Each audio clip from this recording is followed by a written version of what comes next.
তিতাবৰ আৰক্ষী থানাৰ অন্তৰ্গত পশ্চিম তিতাবৰৰ চুঙি মেলামাটি সংযোগী চুঙিয়ালিৰ ভগনীয়া গাঁৱৰ বাখৰাবৰা প্ৰাথমিক বিদ্যালয়ৰ সন্মুখত বৃহস্পতিবাৰে বিয়লি সংঘটিত হয় এক ভয়ংকৰ পথ দুৰ্ঘটনা।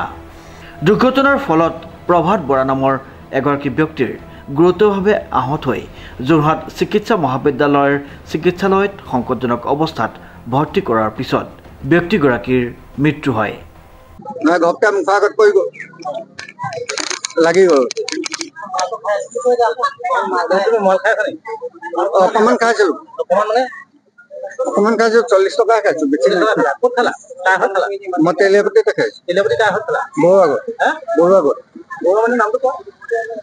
বিশেষ নামটো মই নাজানো।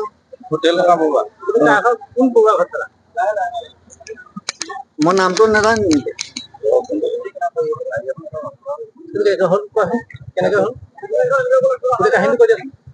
কাহিনীটো সেয়াই আৰু মই আহি আছিলো, ঘপকে মুখাত পৰি গ'ল। মই খাৰা বেগো মাৰিব নোৱাৰিলো, ইফালে স্পীড ব্ৰেকাৰ।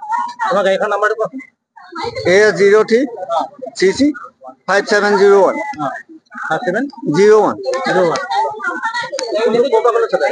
মই তেলিয়াপতিৰ পৰা চাৰিআলি। তোমাৰ নামটো কি? পংকজ কুমাৰ বৰা। তোমাৰ ঘৰ ক'ত? মই আমগুৰিঘাট। আমগুৰিঘাট কোনে কোৱা? আমগুৰিঘাট তিতাবৰ আমগুৰি।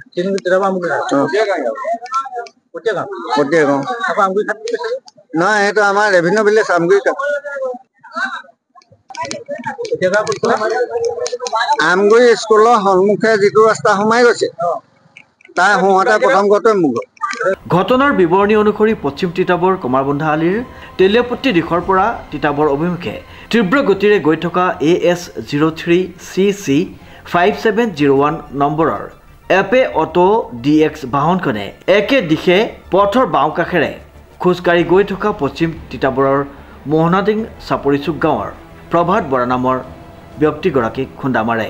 দুৰ্ঘটনাৰ খবৰ লাভ কৰি তিতাবৰ আৰক্ষী থানাৰ আৰক্ষী ঘটনাস্থলীত উপস্থিত হৈ গুৰুতৰভাৱে আহত প্ৰভাত বৰাক স্থানীয় উদীয়মান যুৱ সংঘৰ কৰ্মকৰ্তা আৰু স্থানীয় ৰাইজৰ তৎপৰতাত সংকটজনক অৱস্থাত যোৰহাট চিকিৎসা মহাবিদ্যালয়ৰ চিকিৎসালয়ত ভৰ্তি কৰোৱা হয় যদিও চিকিৎসাধীন অৱস্থাতে সন্ধ্যা মৃত্যু হয় ব্যক্তিগৰাকীৰ।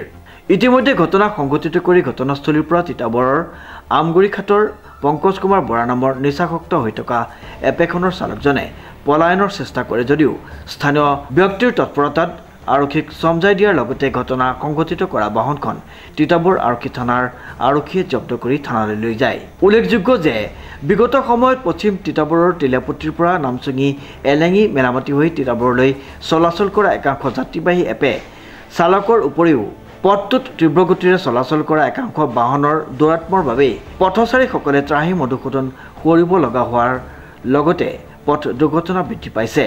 এই ক্ষেত্ৰত তিতাবৰ আৰক্ষীক পথটোত সময়ে সময়ে টহল দিয়া আৰু যান বাহনৰ গতি নিয়ন্ত্ৰণ ব্যৱস্থা কৰিবলৈ লগতে নামচুঙি তেলিয়াপতি মাজৰ পথৰ দাঁতিত থকা অবৈধ মদ ভাং আৰু জোৱাৰ ঘাটি উচ্ছেদ কৰিবলৈ ৰাইজে দাবী জনাইছে।